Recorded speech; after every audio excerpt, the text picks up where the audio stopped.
이제 26페이지로 넘어가시면 되고요. 25페이지에 풀어봤던 문제들은 전부 다 1번은 주식 발행입니다. 증자.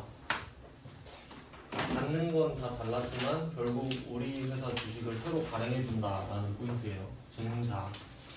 그래서 자본금 계정 과목은 액면 금액을 썼죠.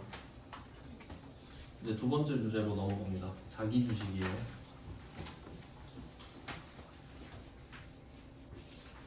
자기 주식을 취득하고 처분을 할 건데 보통 자기 주식을 취득하는 문제는 잘 안 내요. 그 처분했다고 하면 저절로 취득이 나와야 되기 때문이에요. 135번부터 쭉 풀어보겠습니다. 135번은 자기 주식 100주 1주당 액면가 만원, 1주당 취득가 12,000원 돼 있는데 제가 주식의 액면가는 증자, 감자 때만 쓴다 그랬잖아요. 그럼 자기 주식을 취득하는 거는 증자도 아니고 감자도 아니죠? 그럼 액면 금액 안 씁니다. 그럼 액면 금액 X예요. 증자, 감자가 아니니까. 그리고 상식적으로 생각해도 주식을 사고 팔 때 액면 금액은 아무 상관없습니다. 사고 팔 때는 시가로 거래를 해야 돼요.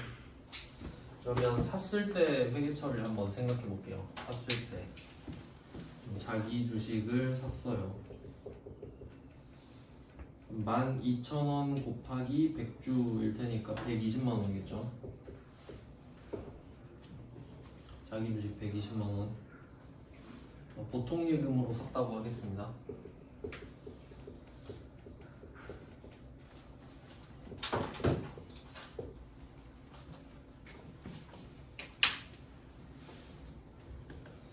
그럼 이때 자기 주식이 뭐냐면 얘는 자본 마이너스라고 했거든요. 여기 자본 마이너스.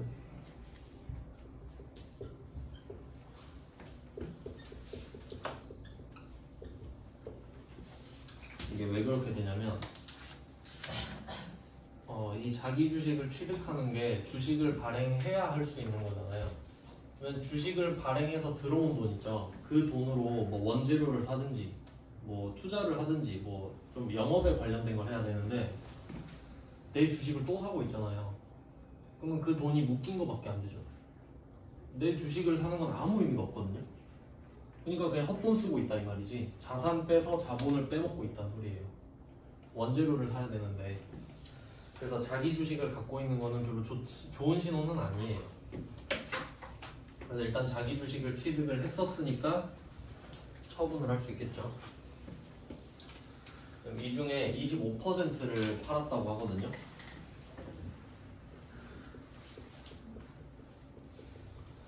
총 120만 원 주고 샀잖아요. 여기서 25% 4분의 1 빼면 됩니다.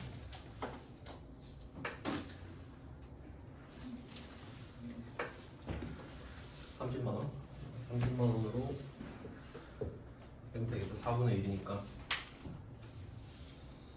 그러면 25%니까 120만 원의 25%라는 게 중요해요. 장부에서 이 금액이 빠지고 그 다음에 50만 원을 받았잖아요. 보통 예금 받았습니다.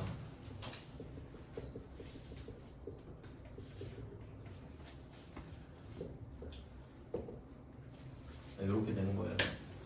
30만 원으로 돼 있는 애를 50만 원에 팔았다거든요. 수수료는 이야기하지 않았고요. 그리고 여기서 하나 생각해 봐야 될 게 뭐냐면 이게 1주당 취득가가 12,000원으로 돼 있잖아요. 근데 이게 작년에 산 걸 수도 있잖아요. 재작년에 산 걸 수도 있고. 근데 자기 주식은 평가를 안 해요. 자기 주식은 평가를 안 하기 때문에 평가를 안 한다는 게 무슨 말이냐면 이것은 곧 취득 금액이 장부 금액이란 소리죠. 그러니까 샀을 때 금액이 쭉 유지된다는 소리 아니에요. 평가를 안 하니까.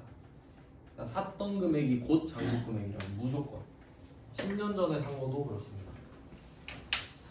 그래서 얘는 언제 샀다고 말해줄 필요가 없는 거죠.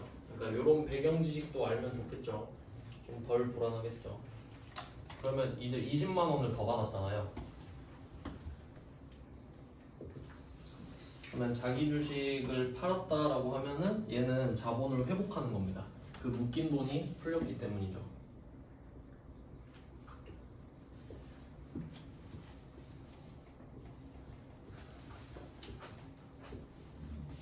돈이 들어오고 자본이 풀린 거예요. 하지만 이제 액수가 좀 다르죠. 자본이 플러스 된 거 잘못 썼구나. 20을 오른쪽에 써줘야 맞겠죠. 그러면 일단 자본이 30만 원만 회복이 됐는데 실제로 50만 원이 들어왔잖아요. 그럼 자본도 50만 원 들어와야 되거든요. 그럼 이때 이 명분은 자기 주식이 아니라 자기 주식 처분 이익이 되겠죠. 자기 주식을 처분해서 돈을 더 받았으니까.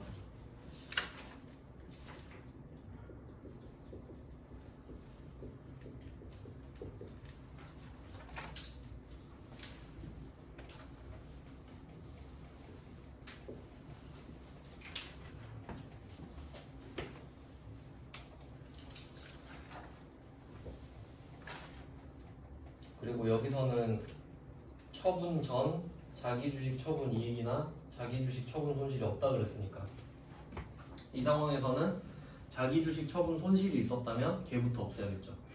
아까 그 플러스 마이너스 없애듯이. 그래서 이런 식으로 풀면 됩니다. 135번 하나 해봤고 그 다음에 136번 137번까지가 자기 주식 처분이거든요. 3개 묶어주시면 돼요. 135, 136, 137 해서 자기 주식 처분입니다. 이번에는 그 산 거는 빼고 할게요. 바로 판 걸로 하겠습니다.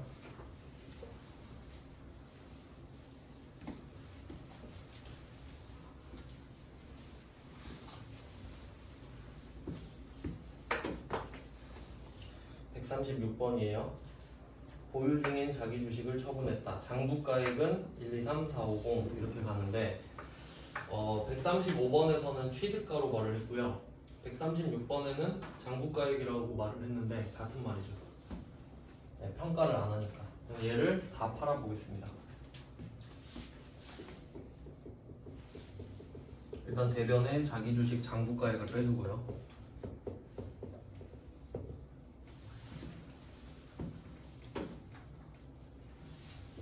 그리고 차변에 받은 돈을 쓸게요.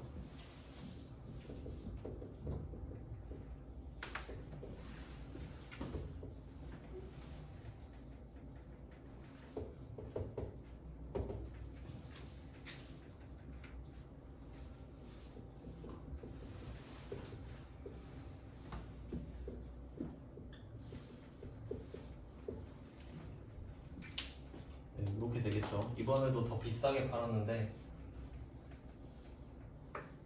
그럼 지금 이 상황 자체가 자기 주식 처분 이익이잖아요. 근데 세 번째 줄 보니까 자기 주식 처분 이익에 170이 돼요. 그럼 지금이 처분 이익인데 처분 이익 잔액이 있어요. 방향이 같죠? 방향이 같을 때는 전혀 상관이 없죠. 그래서 그냥 하던 대로 하면 돼요. 방향이 같으면은 이게 그림으로 그리면은 0으로 시작을 했는데 170이 플러스 된 거잖아요. 170이 플러스 된 상태인데 여기서 오늘 155만 원 더 오르는 거 아니에요? 그럼 여기서 또 오르면 되지. 이렇게 오르고 또 오르고. 그러니까 방향이 같으면 서로 영향을 주지 않죠. 그냥 밟고 올라가는 거니까. 그래서 155만 원이 그냥 오늘 그대로 플러스입니다. 그러니까 요거는 살짝 노린 거죠. 이걸 자기 주식 처분 손실로 잘못 봤을 때 자기 주식 처분 손실을 썼겠지. 네, 그래서 같은 방향이면 전혀 상관이 없습니다. 그래서 자기 주식 처분 이익을 써주면 돼요.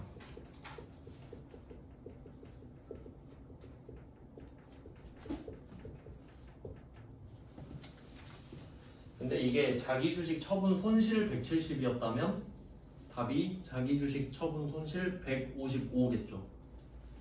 155 해도 다 안 채워지니까 170이. 그러니까 항상 반대도 생각해 보시고 잔액을 바꿔서도 생각해 보시고 해야 돼요.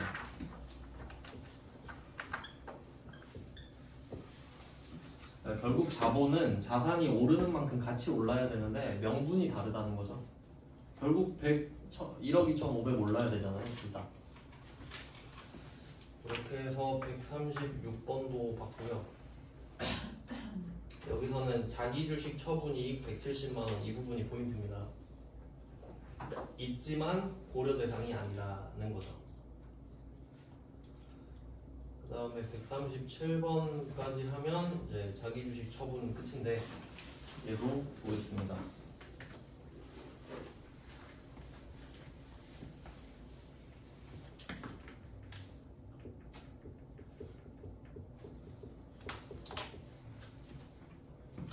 일단 자기 주식을 팔았으니까 장부 금액을 빼줍니다.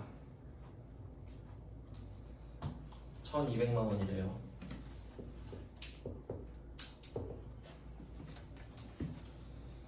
자기 주식 장부가액 1200만 원을 1150만 원에 처분했다. 보통 예금이랍니다.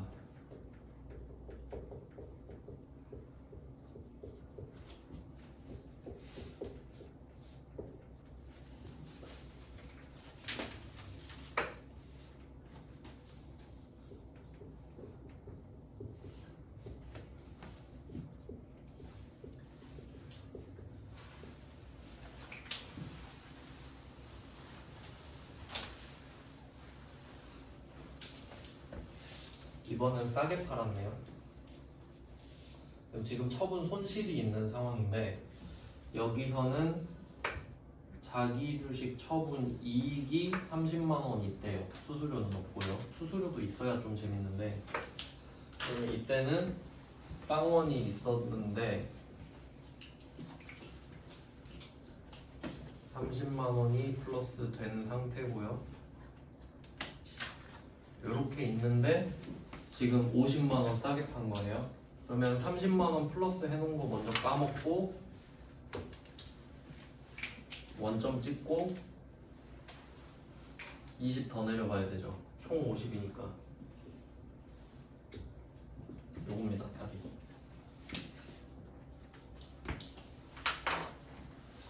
그래서 처분 이익 30만 원 다 까먹고 처분 손실 20으로 내려가면 돼요. 자본은 계속 이 패턴이 나와요. 매도 가는 증권 평가도 똑같고요.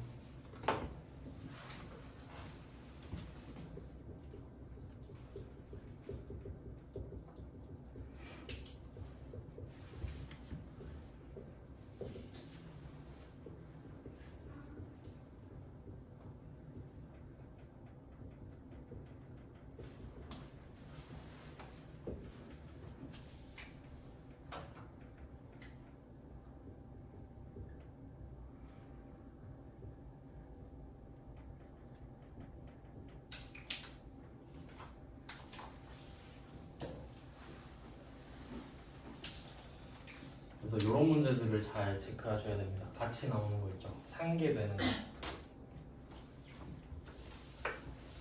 이렇게 하면 처분을 3개를 해봤어요. 나름 그 좀 다르다고 생각하는 3문제를 넣었습니다.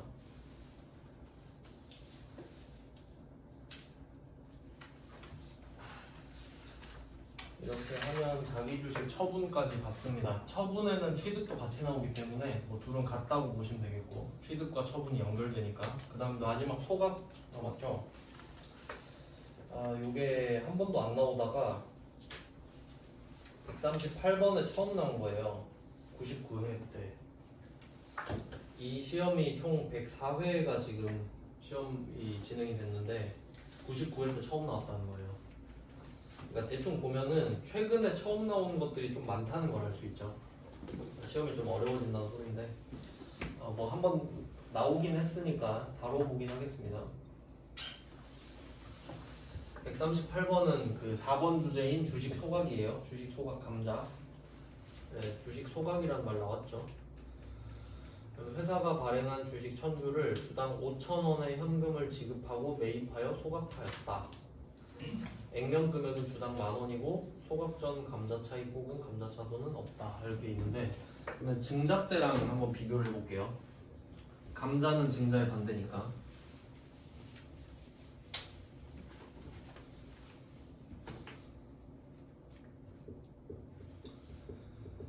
우리가 아까 유상증자 할 때 자본금이 얼마 들고 보통예금 얼마 받고 이렇게 비교를 했는데 이게 증자입니다. 증자. 자본금 증가.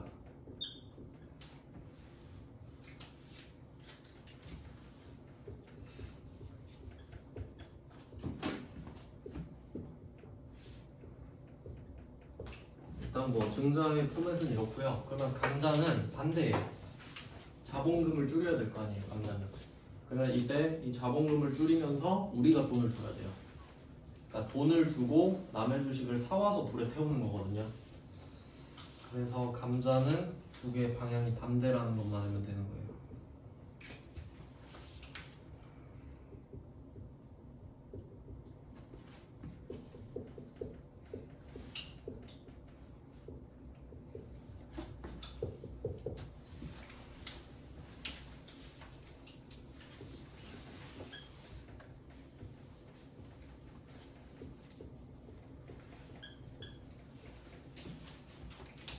뭐 반대입니다, 둘이. 이제 요거 하면 돼요, 감자. 자본금을 차변에 빼면 된다는 소리예요. 그리고 아까 이 자본금을 액면금액으로 썼잖아요. 그러면 증자 때 액면금액을 썼기 때문에 감자도 액면금액이다. 이 정도만 대응을 해주면 되겠죠. 이렇게 되는 겁니다. 액면금액을 씁니다. 증자 감자만. 네, 이 정도 확인하고 문제 풀어볼게요.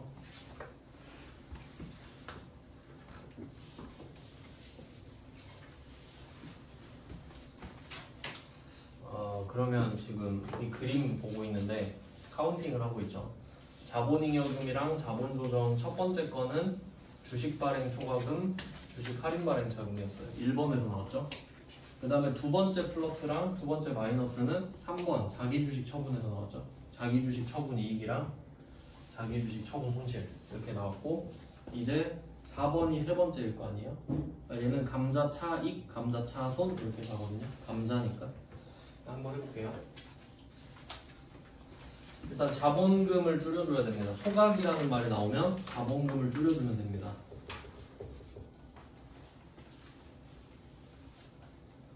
자본금은 액면 10,000원, 주식 1000주니까 1000만원이네요. 감자 자본금 감소입니다.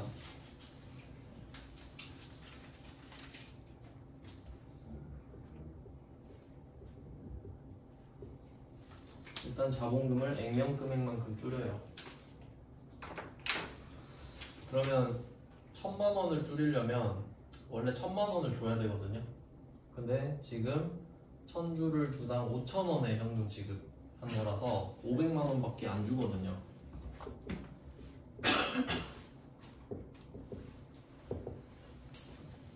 요거는 지금 우리 주식이 액면금액보다 시가가 좀 싸졌다라는 걸 의미하는 거죠. 지금 시가대로 샀을 거 아니에요? 우리가 주식을 액면금액보다 비싸게 판 적도 있듯이 싸게 사는 경우도 있는 겁니다. 그러면 현금은 자산의 감소잖아요.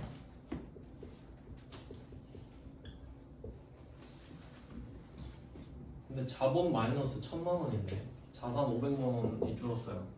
그럼 이때 감자 차익이 되는 겁니다. 지금 감자를 하고 있는데 이득 받잖아요.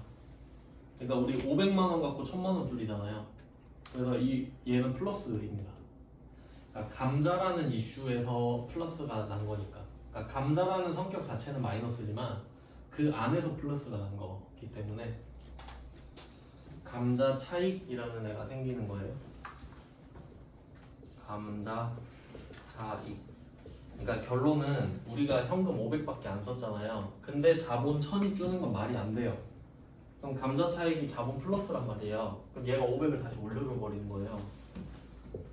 자산 500 줄었는데 자본 500 줄 수가 없기 때문이에요. 이런 식으로 감자 차익 나올 수 있죠. 감자 차익, 감자 차손 세 번째 플러스 마이너스. 근데 지금 감자 같은 경우는 한 문제밖에 안 나와서 뭐 비교 문제가 없어요. 그래서 이거 가지고 지금이 감자 차익이 나니까 감자 차손 잔액이 얼마 있다 이런 식으로 하면 또 감자 차손 먼저 없애고 감자 차익을 없애주시면 됩니다. 이렇게 하면 자본 거래는 다 본 거예요. 이렇게 네 가지 이슈를 다 훑어봤고요. 다음은 27페이지입니다. 여기가 자본 마지막이에요.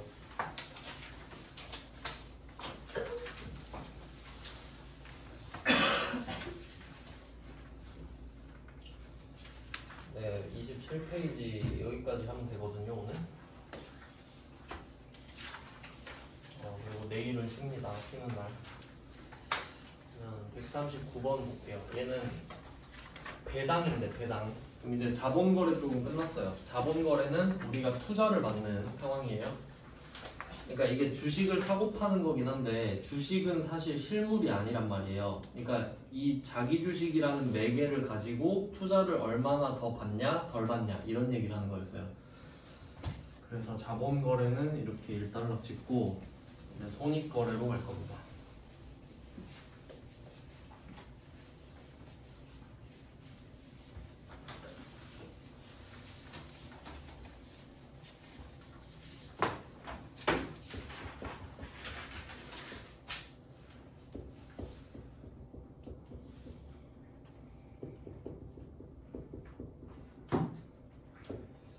자본은 자본거래와 손익거래.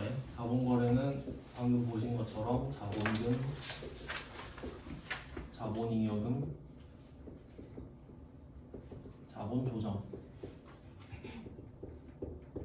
플러스 3개, 마이너스 4개, 여기 플러스 하나 더 있는데 일단 그 네 번째 마이너스가 자기 주식이란 것까지 봤어요. 다섯 번째는 지금 이제 배당이랑 좀 관련이 있는 거라서. 그럼 이제 손익거래를 볼게요. 손익거래. 손익거래는 두 개밖에 없어요. 얘는 이익잉여금이랑 기타 포괄 손익 누계. 이름이 좀 길죠. 이익잉여금이랑 기타 포괄 손익 누계. 여기서 겹치는 게 잉여인데 둘 다 잉여가 있죠. 근데 자본잉여금은 투자를 더 받은 거예요. 액면 금액보다 투자를 더 받은 거. 근데 이익잉여금은 돈을 번 겁니다. 이익은 내가 장사해서 번 거잖아요. 그러니까 얘는 손익거래예요. 그러니까 이게 말장난이 이익이랑 손익이랑 같은 말이거든요. 왜냐면 손익이 수익 비용을 통틀어서 말하는 거예요. 수익 비용을 통틀어서 손익이라 그래요. 그러면 이 두 개를 퉁치면 이익이잖아요. 그러니까 이 두 개 같은 말이거든요. 손익, 이익. 이 정도 알아두시면 되고. 그래서 지금 손익거래의 이익잉여금, 기타 포괄 손익 누계액이잖아요. 손익도 이익이랑 같은 말이겠죠. 근데 얘는 말이 길어요. 이익잉여금은 그냥 이익이잖아요. 그럼 얘는 수익 비용을 말하는 거고, 이때 기타 포괄 손익이 붙잖아요. 포괄은 넓게 보는 거죠. 포괄적으로 할 때. 그럼 이 포괄은 넓게 봐야 된다는 소리인데, 그러면 얘는 여기서 말하는 게 이익은 처분 손익이라고 생각하면 되고요. 처분 손익. 처분을 해버린 거예요. 팔아버린 겁니다. 그럼 이익은 처분 손익이고 기타 포괄 손익 누계, 기타 포괄 손익은 평가 손익 이렇게 보시면 돼요.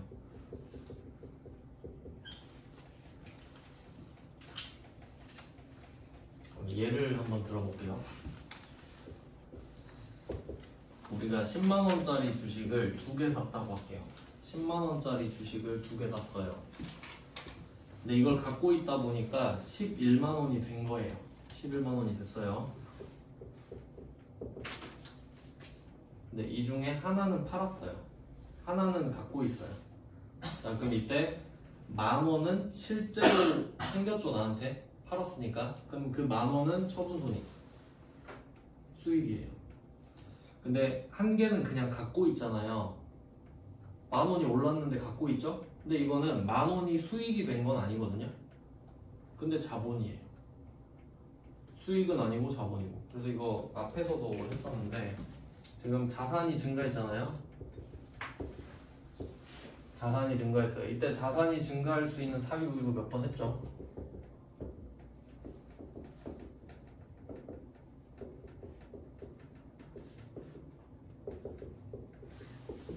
자산이 증가했을 때 짝꿍이 4개가 있어요. 그럼 지금 10만원짜리가 11만원이 된 거니까 자산 증가한 거 맞죠? 근데 자산 감소 일어나지 않았고 부채 증가 일어나지 않았죠? 그러면 남는 게 2개밖에 없잖아요. 그럼 이때 수익은 언제 쓰냐? 처분했을 때 10,000원 벌었어요 이렇게 말을 하는 거고, 근데 갖고 있는 것도 자산이 증가한 건 맞잖아요. 근데 걔는 구분을 해줘야 될 거 아니에요. 그러니까 얘는 팔았다, 얘는 평가했다. 얘는 처분 손익, 얘는 평가 손익. 이렇게 구분을 하자 이거예요. 이렇게 되거든요. 근데 이제 이걸 또 결과적으로 보면은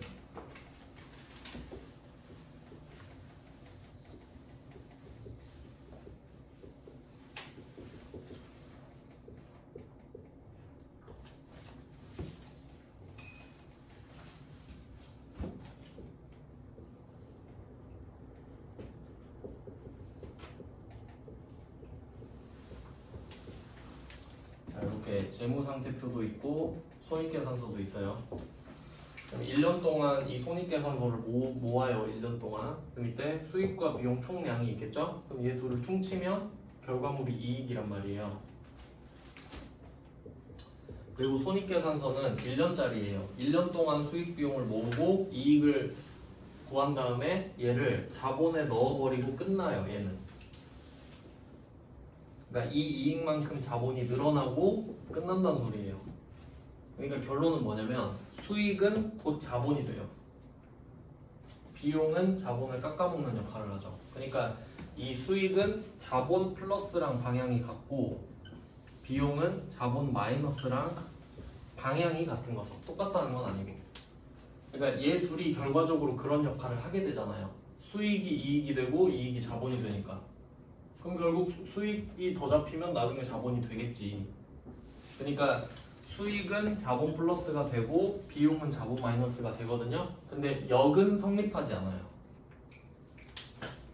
수익은 자본 플러스가 되겠지. 1년 안에. 비용은 자본 마이너스가 되겠죠? 근데 그 반대는 아니잖아. 전혀 상관없잖아요. 자본 플러스가 수익이 될 일은 없어요. 그러니까 이렇게 되는 겁니다. 그러니까 결국 방향은 같은 거지. 근데 구분은 하자 이거예요. 방향은 같지만 같진 않지 않냐. 이런 느낌이에요. 그래서 요거를 뭐 그림으로 표기를 해보면 손익 거래를, 얘는 간단해요. 2개밖에 없으니까. 한쪽에 이렇게 크게 그려서 이익잉여금 하고 그 밑에다가 기타 포괄 손익 누계.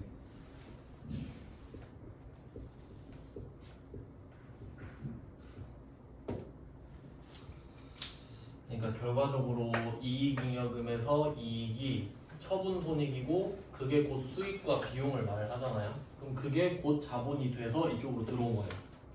그러니까 이 이익잉여금은 수익과 비용 통쳐서 이익된 게 이렇게 자본으로 들어와서 이익잉여금이에요. 그러니까 이익이 자본이 된 상태인 거지. 이익이 자본이 된 상태가 이익잉여금입니다. 이거 자본 배우고 있잖아요 지금. 요겁니다. 얘가 이거 들어온 상태예요. 그러니까 엄밀히 따지면은 여기에서 제가 그림을 이렇게 그렸잖아요. 그러니까 이 부분을, 이 네모이죠, 이 네모를 확대하면 이렇게 생긴 거예요. 그 중에 이익잉여금이 여기 있고 나머지가 기타 포괄 손익 누계 이렇게 된 거예요. 그러니까 이 동그라미로 들어온다고. 이 이익이 그 이익잉여금. 그러면 기타 포괄 손익 누계액은 여기 보면 누계액이라 돼 있잖아요. 누계라는 말은 자산부채 자본에 해당하는 말인데 자본이니까 기타 포괄 손익이 자본이니까 요거 얘는 애초에 자본이죠. 이렇게 된 거예요. 좀 복잡하죠.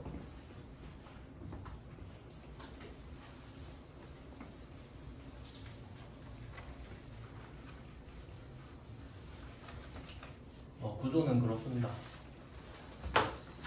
그래서 결론은 뭐냐면 평가는 자본이 원칙이다 해서 그냥 그거 말하려고 한 거예요. 그러니까 우리가 평가 2개 배웠잖아요. 매도 가능 증권 평가랑 단기 매매 증권 평가. 근데 매도 가능 증권 평가는 자본으로 했어요. 그게 원칙이란 소리예요. 왜냐면 평가니까. 뭐 그렇게 돼요.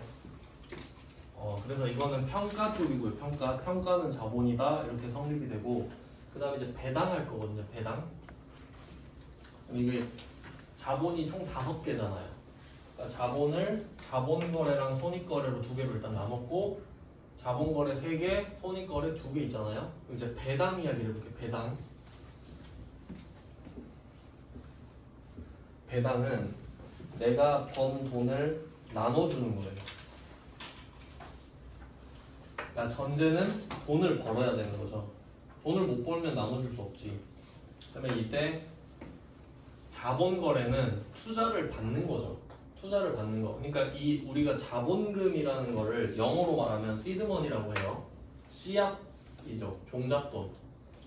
그러니까 얘는 심어야 돼요. 그러니까 내가 투자를 받은 이유는 이 투자받은 돈으로 장사를 하려고 받은 거잖아요. 근데 이걸 가지고 배당을 해버리면 안 되죠. 그런 걸 폰지사기라 그래요.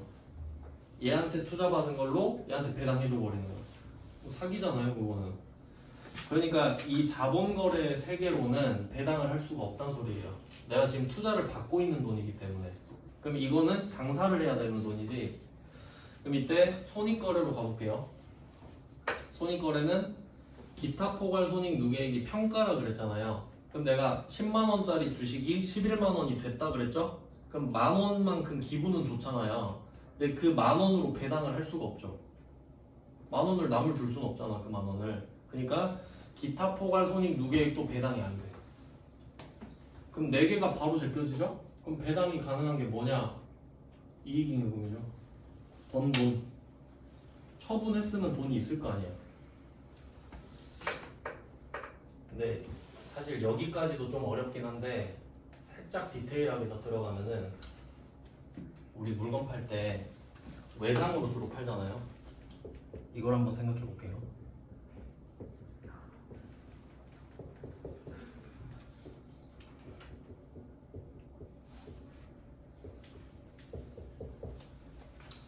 이런 회계 처리를 많이 하잖아요. 부가가치세는 무시할게요. 자, 이렇게 있다고 해봐요. 우리 이거 거래로 보죠. 돈은 안 받았잖아요, 지금. 물건 주고 외상해 줬잖아요. 근데 수익 잡히죠. 근데 얘도 이익이 되겠지. 얘도 이익잉여금 되겠죠.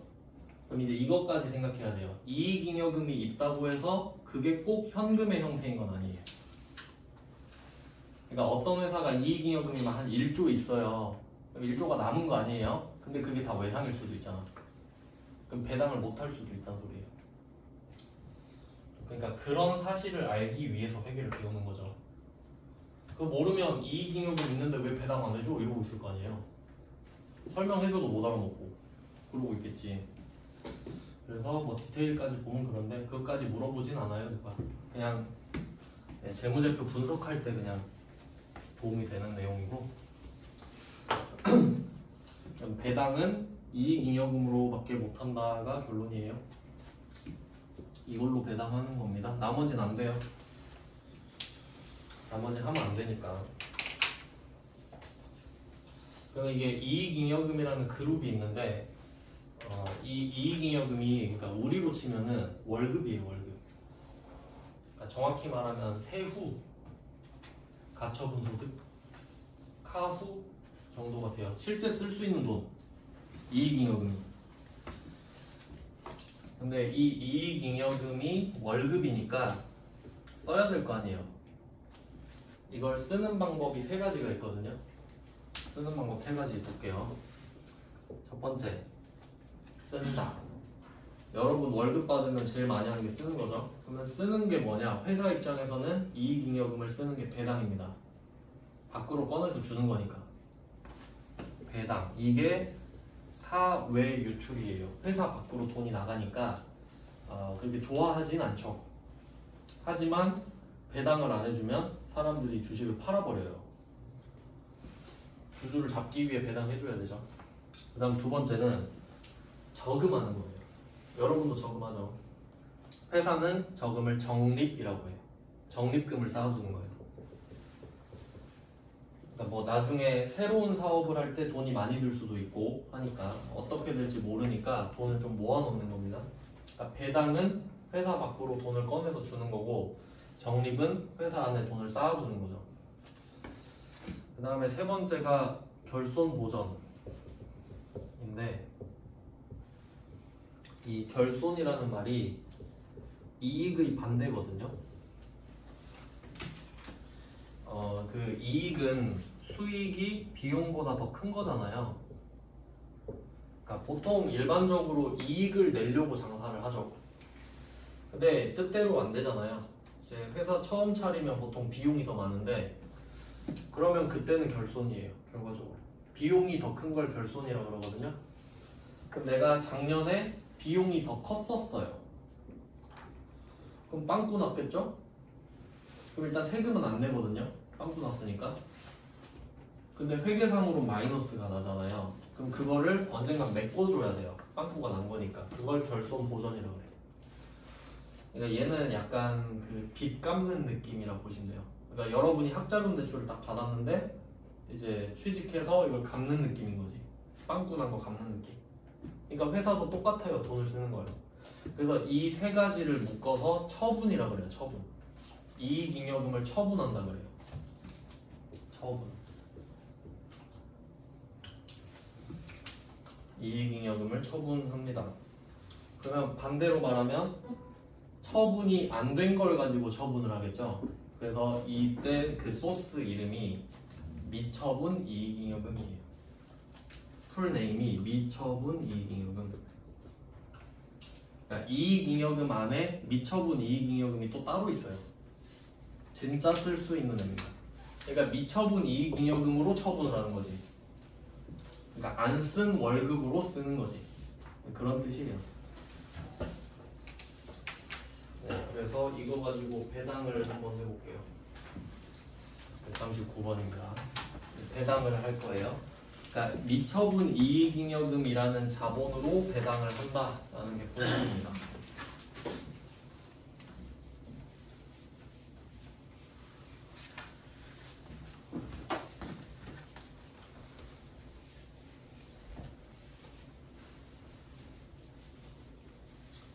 그러면 우리가 벌어놓은 자본을 털어서 돈을 주는 거기 때문에 자본이 줄어들어요. 배당을 해주면요. 그래서 방금 말씀드린 미처분 이익잉여금이라는 자본이 줄어요.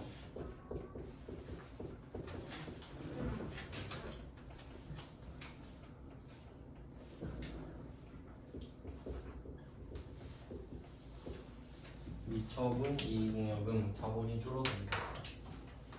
어떤 돈을 나눠주니까. 그럼 이때 현금 배당 8만 원을 결의했다고 하는데 여기서 키워드는 결의거든요. 결의. 그러니까 결정만 한 거예요. 그러니까 우리 8만 원 나눠줍시다 라고 말을 한 거거든요. 그럼 이때 돈이 나가진 않아요. 그럼 8만 원이 나가겠구나 라고 생각만 하는 거지. 그래서 8만 원을 씁시다 라고 말을 하는 거고, 그럼 결정만 됐고 이제 돈이 나가진 않았거든요. 이 상태를 미지급 배당금이라고 해요.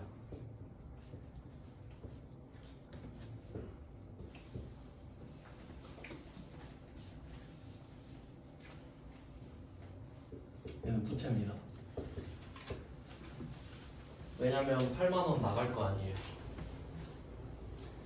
결의할 때는 부채만 느낀다는 거죠. 아, 8만 원이 언젠간 나가겠구나 정도. 네, 뭐 답은 그렇게 복잡하진 않은데 번 돈을 빼서 주는 겁니다. 그리고 지금 이 문제에서 이익준비금은 고려하지 않는다 그랬잖아요. 그러니까 원래는 이익준비금이라는 게 있거든요. 이익준비금은 그 적립금 이름인데 문제가 어떻게 나올지 모르겠습니다. 이걸 낼 수도 있어서 말씀을 드리면 얘는 적립하는 거거든요. 이 이익준비금은 어떤 느낌이냐면 그 배당이 돈을 쓰는 거라 했잖아요. 그러면 만약에 여러분이 돈을 너무 많이 써서 아빠가 이렇게 말을 한 거예요. 너 8만 원 쓸 거면 적어도 8천 원은 저금해라. 그러니까 8만 원 쓰고 싶으면 8만 8천 원 벌어와. 그리고 8천 원 저금하고 8만 원 써. 그게 이익준비금이에요. 그러니까 적어도 쓴 돈의 10%는 저금을 좀 해라. 이런 느낌이 이익준비금이거든요. 근데 여긴 이익준비금 고려하지 말라 그랬죠. 근데 고려하라 그러면 나올 수도 있잖아요. 그러면 만약에 고려를 하면 최소 10%를 해야 되거든요. 그럼 아마 최소 10%니까 10%를 하라 그럴 거야. 최소니까. 그럼 8,000원 이렇게 되잖아요.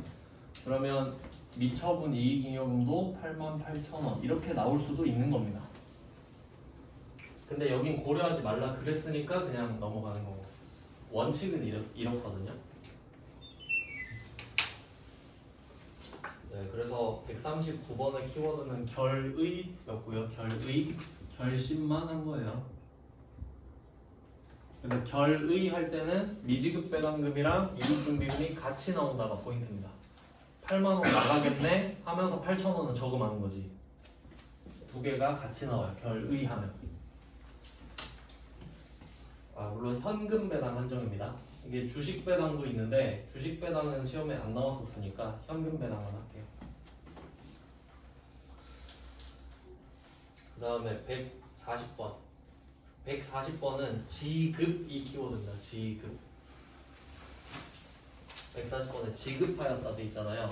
그러면 지급할 때는 앞에 반드시 같이 나오는 게 결의했던이에요. 결정을 했으니까 지금 지급을 하는 거죠. 지금은 지급.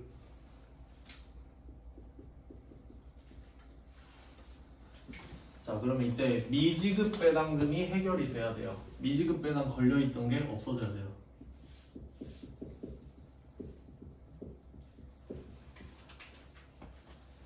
금액은 다르죠. 자리만 보세요. 그럼 결의했던 배당금 200만 원을 보통예금으로 지급했다 이렇게 돼 있죠.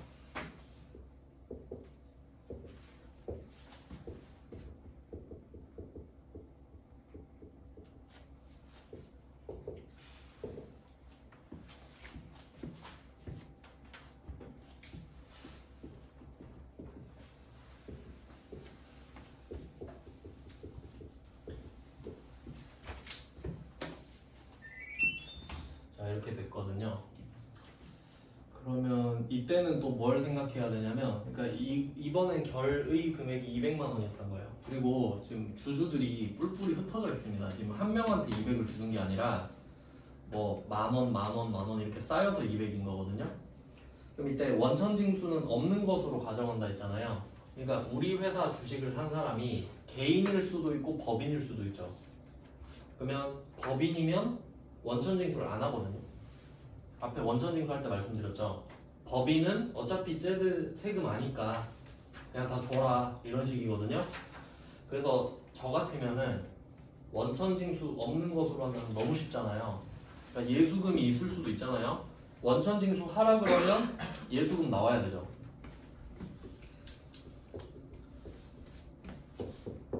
그래서 저 같으면 이렇게 냅니다. 우리 회사의 모든 주주는 법인이다. 그 말을 하면 원천징수는 없는 것이다랑 같은 말이 되죠. 내 주식, 우리 회사 주식을 갖고 있는 모든 주주가 법인인 거예요. 그러면 쟤네들 다 세법 알죠? 그럼 그냥 다 주면 되지. 그러니까 그렇게 돌려 말할 수도 있겠죠. 그래서 모든 주주가 법인이다 이렇게 나오면 원천징수 없는 거다 이거랑 같은 말이니까. 지금은 답을 아예 알려줬잖아요. 그래서 예수금은 없다고 했으니까 그냥 없는구나 하면 되고. 왜냐면 이게 전산세무 1급 같은 경우는 주주 명단을 딱 보여줘요. 그리고 개인 주주 몇 퍼센트, 법인 주주 몇 퍼센트 이렇게 하거든. 그럼 개인 주주 퍼센트만큼만 원천징수예요. 15.4%로. 근데 뭐 우리한테 그러진 않겠지. 네, 이렇게 됐어요. 그러면 139랑 140 이어지는 거예요. 결의 지급 이렇게 된 거고, 그 다음에 141번은 받는 거예요. 그러니까 139, 140번은 주는 거거든요, 우리가. 근데 141번은 배당을 우리가 받을 수도 있잖아요. 그래서 이 둘은 세트인데 이제 바뀌어요. 공면이 바뀝니다. 이제 받을 거예요. 이것만 하고 끝내겠습니다. 141번은 배당금 통지서를 수령했고요. 보통예금 계좌로 받았대요. 그럼 일단 보통예금을 받았으니까 얼마인지 볼게요. 150만 원이네요. 방금 말씀드렸는데 우리 법인이죠. 그러면 쟤네가 우리한테 배당금 줄 때 원천징수 안 할 거 아니에요. 근데 이건 당연한 거죠. 그러니까 우리가 줄 때는 쟤가 개인인지 법인인지 모르잖아요. 그러니까 원천징수 없다는 말을 들어야 되지. 근데 우리가 받으면 우리가 법인인 걸 알잖아요. 그럼 원천징수 하지 말란 말이 필요가 없잖아요. 당연히 안 하는 거니까. 근데 혹시 모를까봐 두 번째 줄에 세금은 고려하지 말고 돼 있죠? 세금은 고려하지 말고. 근데 당연한 말이죠, 여기서는. 그냥 그렇구나 하시면 돼요. 그럼 보통 예금 150 다 들어오겠지. 원천징수 없으니까요. 근데 만약에 원천징수가 불가능하긴 한데 만약에 당했다 그러면 근데 이자면 당하잖아요, 우리가 원천징수를. 그땐 선납세금 나왔고. 근데 배당은 절대 그럴 일 없습니다. 법으로 안 그러니까. 그럼 이때 이 내용을 뭐라고 할 거냐 하면 배당금 수입이거든요. 배당금 수입. 답은 좀 간단한 편인데 근데 이게 조금 아쉬운 게 뭐냐면 일단 답은 쉬워요.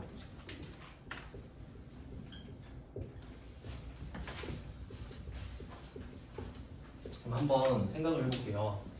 우리가 줄 때는 결의, 지급 두 단계를 거쳤잖아요. 그럼 받을 때도 결의, 지급 두 단계 거쳐야 되는 거 아니에요? 결의, 지급 두 단계 있는 건 팩트잖아, 그냥.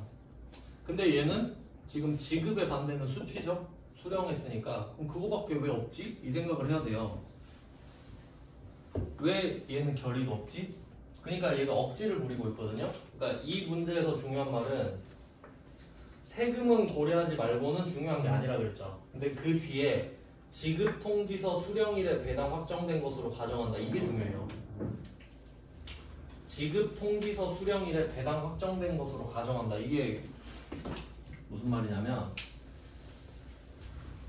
원래는 어떻게 돼야 되냐면요. 일단 통지서가 날라올 거 아니에요. 너 배당 이만큼 받는다. 그럼 우리는 그때 배당금 수입을 느끼는 거죠. 아, 나 150 받는구나. 통지서만 받았어요. 그럼 기분은 좋지? 근데 돈 안 들어왔죠? 미수금일 거 아니에요.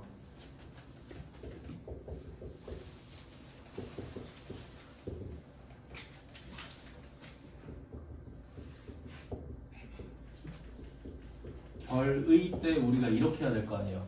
통지서 받고 아 150 받는구나. 기분 좋다. 그리고 수취할 때 어떻게 되겠어요? 미수금이 사라져야겠지. 오늘 돈을 받으니까.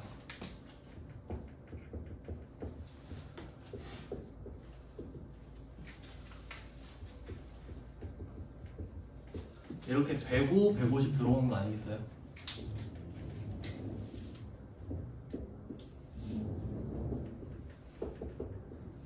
원래 순서가 이렇게 돼야 맞잖아요. 아다리가 맞아야 될 거 아닙니까? 그러니까 주는 애가 바로 안 주니까 받는 애도 바로 못 받잖아요. 결의 거치고 지급 받아야지. 그러면 이때 억지를 부리고 있는 게 이 말이에요. 지급 통지서 수령일이 결의예요. 지급 통지서 수령일이 결의예요. 아 이거 좀 이건 그러니까 완전 억지인데 통지서 받고 나서 좀 며칠 뒤에 돈이 들어온단 말이죠. 근데 그냥 같은 날로 해라 이 말이잖아요. 그러니까 얘는 이 가정이 있으니까 답이 이렇게 된 거예요. 근데 이렇게만 냈으니까 이렇게 내는구나라고 알고 계시면 됩니다. 그래서 뭐 자본 쪽은 아까 그 1, 2, 3, 4 그거랑 여기 배당 정보만 공개로 낼 수 있거든요. 142번은 심화 문제라서 굳이 하실 필요는 없을 것 같고 내일은 쉬고요. 모레 목요일에 그 수익 비용 끝내고 금요일에 매일 매출 좀